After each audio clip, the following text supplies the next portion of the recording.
Let's talk Te Whāriki. It's the curriculum every ECE centre in New Zealand runs on. Not a nice to have, it's a requirement, but more than that, it's the foundation for everything your centre does each day. The name means a woven mat for all to stand on, and that image really captures it. Principles, strands, relationships, and culture, they're all threads woven together. Pull one out and the whole thing weakens. Now, you don't need to be a teacher, but you do need to know what good teaching looks like.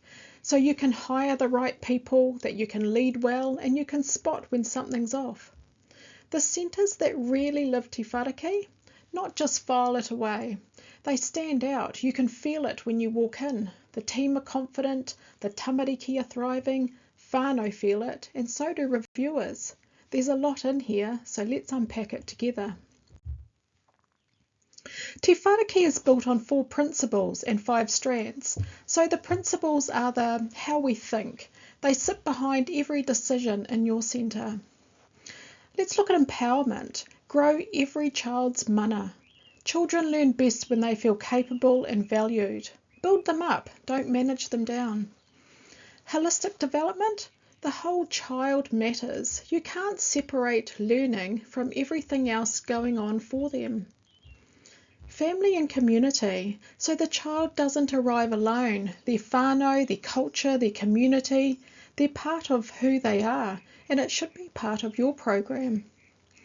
Relationships, well, this is the engine of learning. Children learn through connection with people, places and things in their world, so strong, trusting relationships, those are the foundations for everything. Then we've got the 5 strands, the what we're growing. The goals are for kaiako and the learning outcomes are for the children. They don't happen one at a time. They're all present in every meaningful moment. Let's take well-being. Is this child safe and secure enough to take risks? Belonging. Can they see themselves reflected here? Contribution. Are they given chances to help and lead? Communication. Are all forms of expression valued, not just talking? And exploration. Is there room for mess, trial and error, and discovery? Try this. Next time you're in centre, watch one moment of play and see how many strands that you spot at once. Once you start seeing them, you can't unsee it. So let's make the strands feel more real, because this is where Te Whāriki becomes visible in everyday moments. Well-being. Picture a child who arrives anxious and won't separate from their parent. How your kaiako responds in that moment with warmth and patience and consistency, that's mana atua in action. It's not a health check. It's the emotional safety of every child every day. Belonging. Does every child's family see themselves reflected in your centre? In the books on the shelf, the arts on the wall, the languages spoken? Belonging isn't just about being enrolled. It's about feeling like you belong. Contribution. Well, every child has something to offer. Are your kaiako creating space for that? A child who helps set the table or teaches others a word in their home language. That's mana tangata. And then we've got communication. This is broader than just talking. It includes art, movement, music, te reo Māori and other home languages. Are all forms of expressions valued in your centre? And exploration. Children learn by doing, by getting it wrong, by trying again. If your environment doesn't allow for mess or risk-taking and discovery, this strand has been undermined. Next time you're in the centre, review each space through these 5 lenses. Which strand do you think reflects the environment actively, and which ones might need a little bit more attention? Once you understand the strands, the next challenge is making them happen. And this is where centres either thrive or they can drift into that surface level stuff.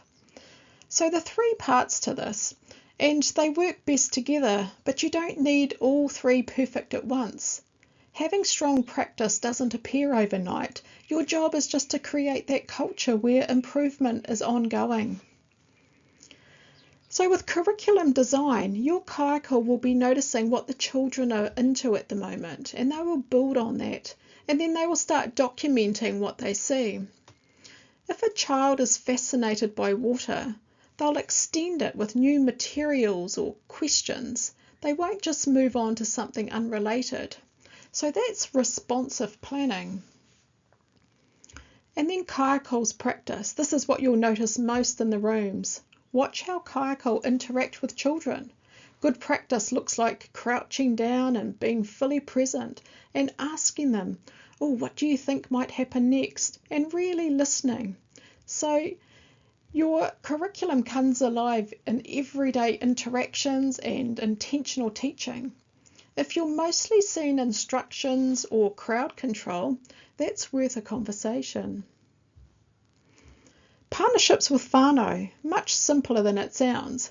Ask families what do they want for their child, what are their aspirations, and then just do something about it. Don't put out a newsletter or a template, have a real conversation. Even one engaging chat a week with one family, that builds trust really fast. At your next team meeting, you might want to ask each team to describe to you what their planning is based on and what are their learning outcomes that they have for their children. So those conversations, they will tell you a lot about where your centre is at. Local curriculum. This is one of the biggest mindset shifts. Te Whāriki is not a set program, and it doesn't tell you what to teach on Monday morning. It's a framework, and within it, every centre builds their own local curriculum. What does that mean? Well, your program should reflect the specific children that you have right now, their interests, their languages, their culture, the whānau and community you serve, the place that you're in. So this is also one of those things that really stand out in a strong centre. When reviewers visit, a well-developed local curriculum is immediately visible and it speaks for itself. Two centres in the same city can look completely different and both be excellent. That's the beauty of the framework. And this matters because local curriculum has to be built from the ground up with your community, and it evolves as your community changes. If you're getting more families from a particular background, your program should naturally start reflecting that. The stories, the food, and the celebrations. What you could do is you might ask your kaiako, what are the tamariki fascinated with right now, and what do their families care about? What's something special about this place? So those answers are the seeds of your local curriculum. Play is the work of children, and you might get questions here, especially from people with a school background or parents asking about school readiness. Te Whāriki is clear though. Play is how young children learn. Decades of research backs this up, and the pressure to go academic early, it can be real, and it's usually well-intentioned, but pushing it too early can actually undermine a child's love of learning. There's 4 types of play to know about. There's free play. This is where children develop agency, problem solving, and self-regulation. A child who can direct their own play is building the thinking skills, like focus, planning, and managing their impulses, that research shows matters most for how well they do at school. There's guided play. This is where skilled kaiako really shine. And it's not called directing, it's actually extending. Things like, oh, I wonder what would happen next. I wonder if we should try this. So those sorts of things are just part of guided play, and it takes real skill. Dramatic play, children processing their world. So a child playing families, well, they're developing empathy and language and social understanding all at once. Outdoor play, risk is a huge part of this. Children need to climb and fall and try again. Environments that allow for healthy risk, well, that supports their resilience and confidence. Does your centre's timetable protect big blocks of uninterrupted play? Or is the day so chopped up that children never get into those deep, meaningful play scenarios? And remember, Play-based doesn't mean hands-off. Skilled kaiako, they'll be constantly observing, extending language, modelling problem solving, and supporting relationships. That intentional teaching is what turns play into curriculum. What is excellence? This could be a good walkthrough guide, and it's a very practical one. Encourage everyone to actually try this walkthrough within their own rooms. The see, the hear, the feel framework, well, that cuts past the paperwork. You can have great documentation, but still have a centre that just doesn't feel right when you walk in. What you see, well, these are the resources. Are they actually being used, or are they just decorative? Is the wall documentation recent and about the actual children enrolled? Are children making choices, or are they being herded from activity to activity? What you hear. Listen for te reo Māori in daily conversation. Listen to how kaiako talk to children. Are they using open-ended questions or just giving instructions?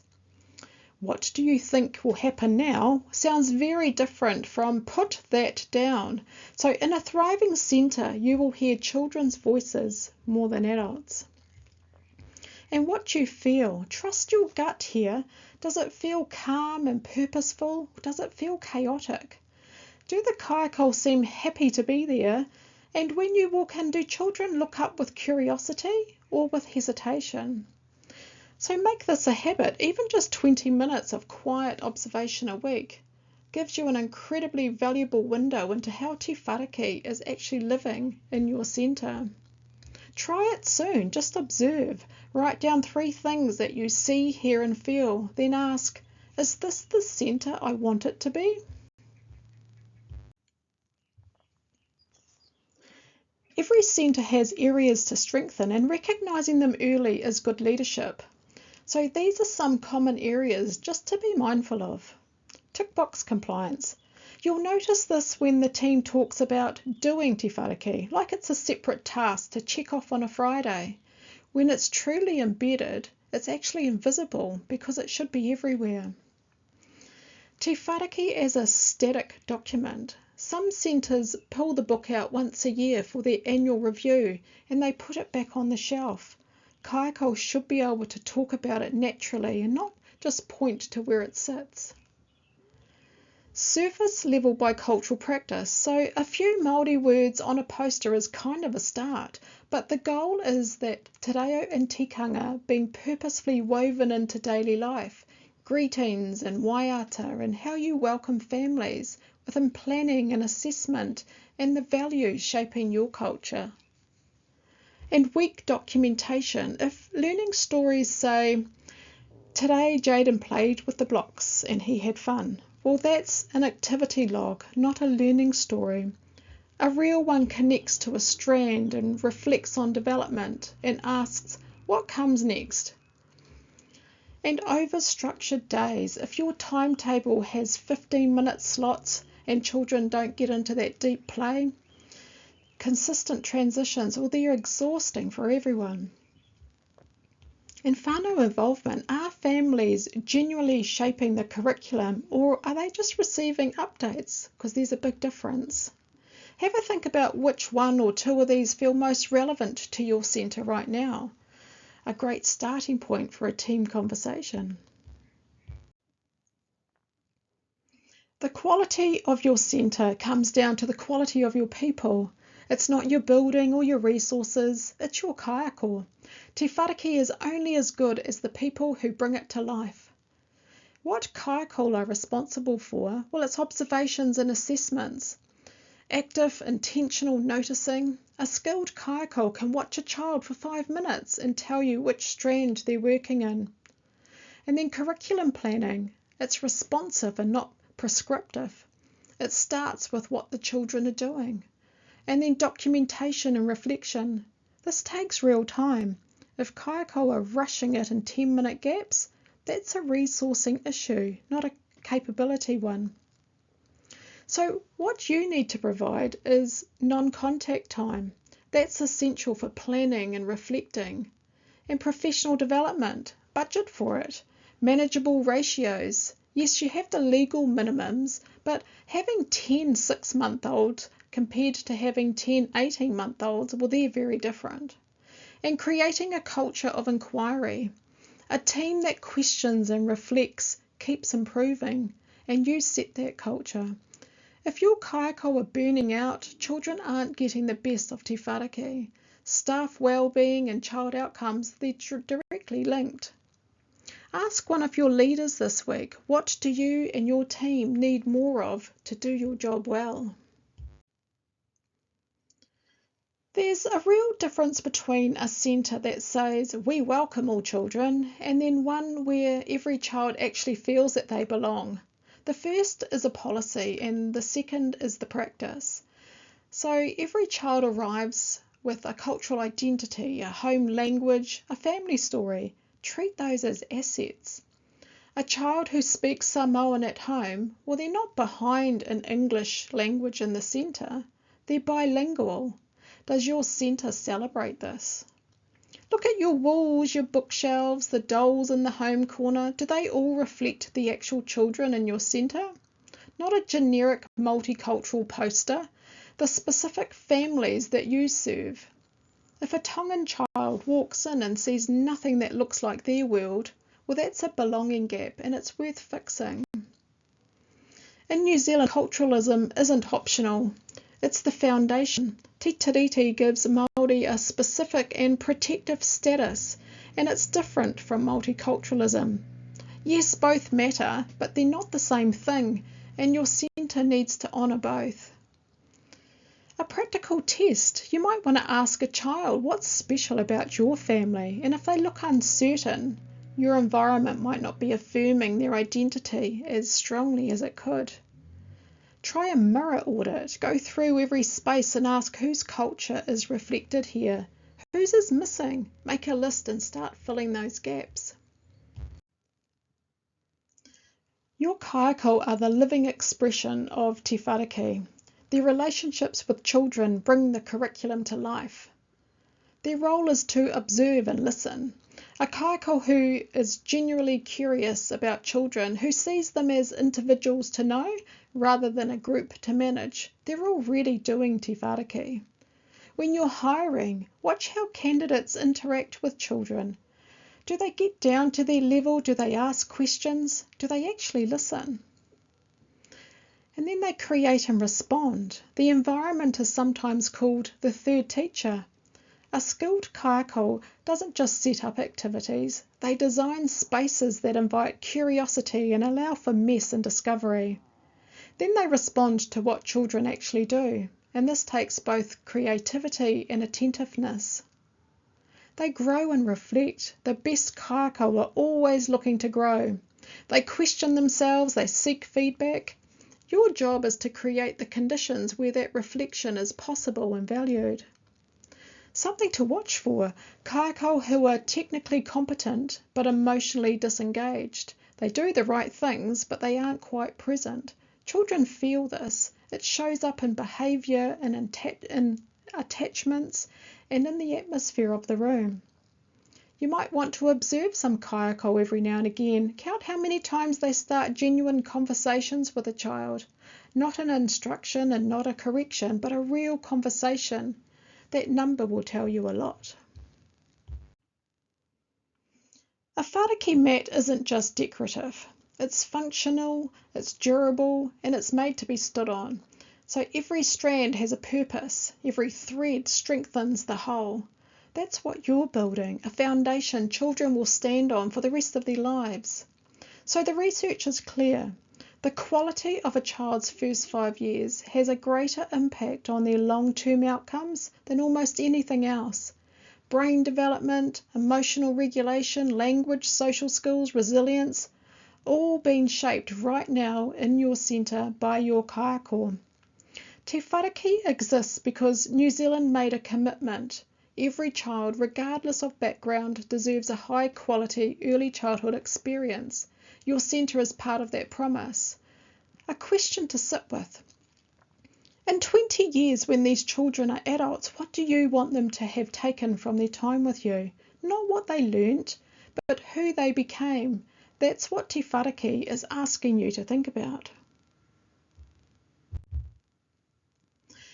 Assessment is the area where the gap between good intentions and good practice is most visible. And when it's done well, it's one of the clearest signs of a quality centre.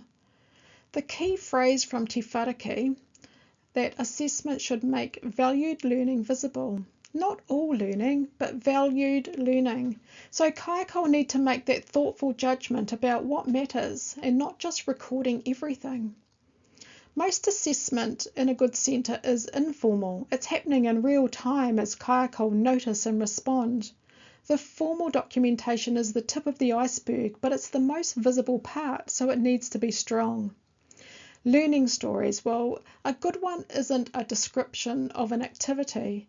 It's an interpretation of learning. It names what the child was doing, connects it to a strand, reflect on what it tells us, and ask what comes next. Instead of Mia played with the paint today, think about how her colour mixing shows emerging theory building and growing her confidence in sharing ideas with peers. Portfolios should be living documents that children and family engage with. So children should look at theirs and see their own story, and families should be contributing to it. Kei Tua o Te Pai is the Ministry's assessment resource. They're freely available and they could be worth exploring with your teams if this is an area of concern. Te Whatu Pōkeka is an essential reading if you have Māori children in your centre. Maybe pull out 5 recent learning stories and check, does each one describe learning? Do they connect to a strand? Do they reflect on what the learning means, and do they suggest next steps? So that can give you a real clear baseline. Ero reviews are genuinely one of the most useful tools that you have for growing your centre. An independent, experienced perspective on what's working and where to focus. They review on a risk-based cycle, so typically every 3 years for centres doing well, more often if there are some concerns. And if you're a new owner, you may be inheriting a cycle already in progress, so it's worth knowing where you sit. What they actually look for. So one of those is leadership. They'll talk to you about your vision and how you support your team, how connected you are to what's happening in the rooms. Being able to speak confidently and specifically, that makes a real difference. And curriculum implementation. So they'll observe in the rooms, they'll look at planning and learning stories, the portfolios. They'll talk to your kaiako and ask them to explain their practice in relation to Te Whāriki. Kaiako who can naturally articulate that connection, well, that's a really good sign. Outcomes for children, that's the bottom line. Are children thriving? Are they engaged, curious, confident? Experienced reviewers can read a room very quickly. Most Ero next steps, they connect back to 3 common areas: strengthening documentation, deepening your bicultural practices, or building stronger leadership visibility. And the best approaches don't aim to be Ero ready the week before their visit. Aim to be review ready every day. Then there's nothing to scramble for. Read your most recent Ero report carefully. It tells you what exactly is going well and where those opportunities are to improve. So really good starting point. Te Tiriti of Waitangi sits underneath everything we do in ECE, and it's not a background reading, it should be directly shaping how your centre should run every day. And here's the thing that might trip a lot of people up. Honouring Te Tiriti isn't about sprinkling Māori content into your program. It's about genuine partnerships, it's about equity and making sure Te Reo Māori and tikanga don't just survive, but they thrive. Te Reo Māori, if a child spent 3 years in your service, how much te reo would they leave with? Not just a few words, real usable language woven into their day. A karakia, part of their meal times. A colours, numbers, body parts used naturally in te reo throughout the day. Tikanga and kawa, they go beyond the service. Tikanga is about values. Manaakitanga, whanaungatanga, kaitiakitanga, these should shape how your centre operates, not just what it looks like. Partnerships with whānau. Māori whānau have specific aspirations for their children, including the right to have their language and culture affirmed.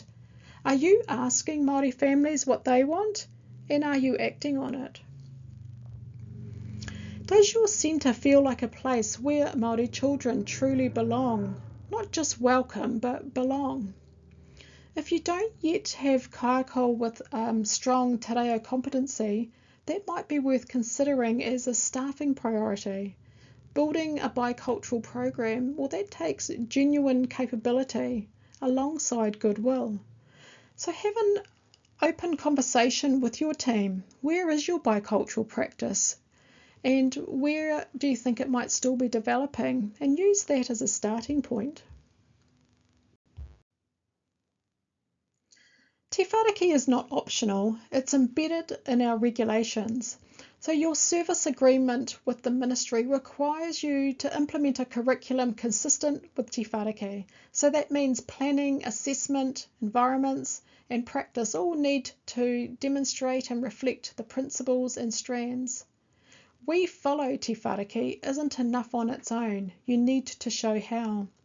Health and safety, well, separate from but connected to Te Whāriki, the holistic view of the child, especially mana atua, has direct implications. A child who doesn't feel emotionally safe is not well. Physical safety and emotional safety are both your responsibility. As the owner or leader, you set the direction. The more confident you are in these obligations, the more naturally your centre will meet them. And the easier it is to have informed conversations with the ministry, your team or reviewers. The Te Whāriki online website on Tahurarangi is your go-to. It's comprehensive, it's free and it's regularly updated. It's also worth noting the licensing criteria for ECE services. If you're taking over an existing centre, you'll be inheriting its compliance history, so check the ERO report and any ministry correspondence early on. It gives you a clear picture of where things stand. And read Regulation 43. It specifically covers curriculum. It's not long, and every owner and leader should know it well. Whānau engagement is one of those areas where centres often think that they're doing well, and there's almost always room to go deeper. So the gap between what we think we're offering and what families actually experience is worth exploring honestly. So Te Whāriki is explicit. So whānau are not just stakeholders, they're our partners. So that's a different relationship. Partners have a voice, partners contribute knowledge, partners are treated as experts on their own children. Family meetings, well, these only work if families actually come, and they come when they feel welcomed and believe that their input matters. A good test: at your last family meeting, did families talk more than the staff? And cultural sharing, it's valuable, but they work best as part of a year-round cultural responsiveness, not a one-off celebration. So a Diwali event, that's wonderful, but what happens on the other 364 days? And learning stories as collaboration. So the most underused strategy here, families know things about their children that kaiako never will. What they're like at home and what scares them, what they're obsessed with. Inviting that transforms assessment from something done to families into something done with them. An open door policy, it sounds simple, but it needs a real cultural shift. Families should feel like their presence is a gift and not an interruption. Watch your team's body language when a parent walks in. It tells you everything. Digital tools are useful, but not used as substitutes for relationships. So an app with a daily photo is great. It just doesn't replace a kaiako who knows children's names and their stories and their family.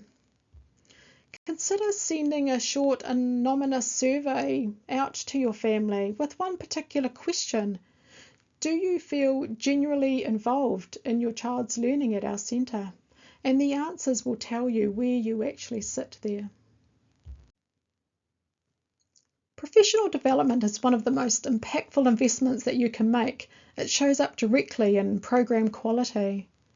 There's ministry-funded PLD. They can be free or subsidised. And then you've got private providers like Astute Education who can tailor support to your more specific needs. Te Whāriki training, well, they should be baseline for every kaiako, not a one-day induction, but ongoing engagement. Can your team explain the difference between a principle and a strand? Can they describe their group planning learning outcomes? Professional communities, well, isolation is a real risk in early childhood, especially in smaller centres. Kaiako connected to a wider professional community are more reflective, they're more innovative, and they're less likely to burn out. Centres with strong PD cultures have better retention and better ERO outcomes, stronger reputations. Parents notice when kaiako are engaged and when they're growing. One thing to ask each kaiako, what are the current professional growth cycles? And who are the professional leaders completing their endorsements and formal observations, linking to the teaching standards?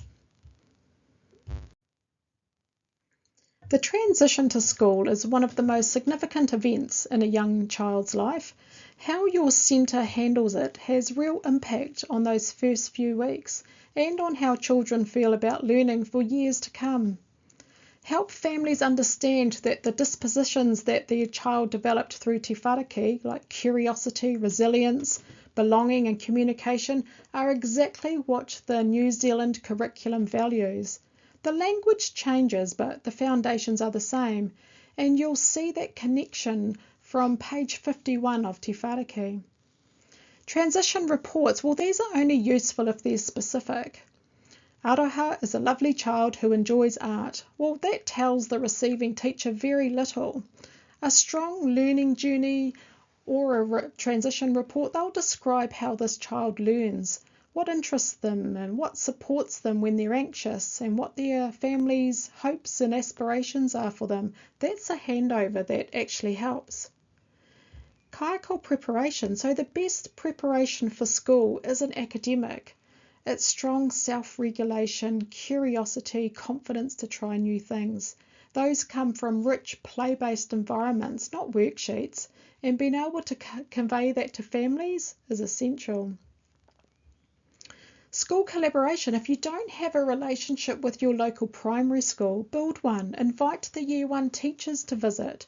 Visit their classrooms. The children transitioning between your settings, they benefit enormously. Review some of your recent transition reports or learning journeys. Are they specific enough to genuinely help a teacher who has never met the child? So as we wrap up, I want to leave you with a few things to take away and hopefully some encouragement too. First, you don't need to have everything figured out right now. Nobody does. What matters is that you're here and you're asking the questions and you're willing to look honestly at where your centre is. That takes courage and it's the most important first step. If there's one thing for you to do this week, bring your team into the conversation. Te Whāriki isn't something one person carries. It needs a shared understanding, a shared culture. Even just asking your kaiako, what does Te Whāriki look like in your room? That can open up something real valuable. And partner with your whānau. Start small. You don't need a big event or a formal plan. Just pick one family this week and have a genuine conversation about their child. That's where trust starts, and trust is what makes everything else possible. And I want to finish with the vision statement from Te Whāriki itself because it's worth hearing aloud. It views all children as competent and confident learners and communicators, healthy in mind, body and spirit, secure in their sense of belonging and the knowledge that they make a valued contribution to society. That's the promise your centre is part of. That's the whāriki that you're weaving, and it matters more than you know. Kia ora.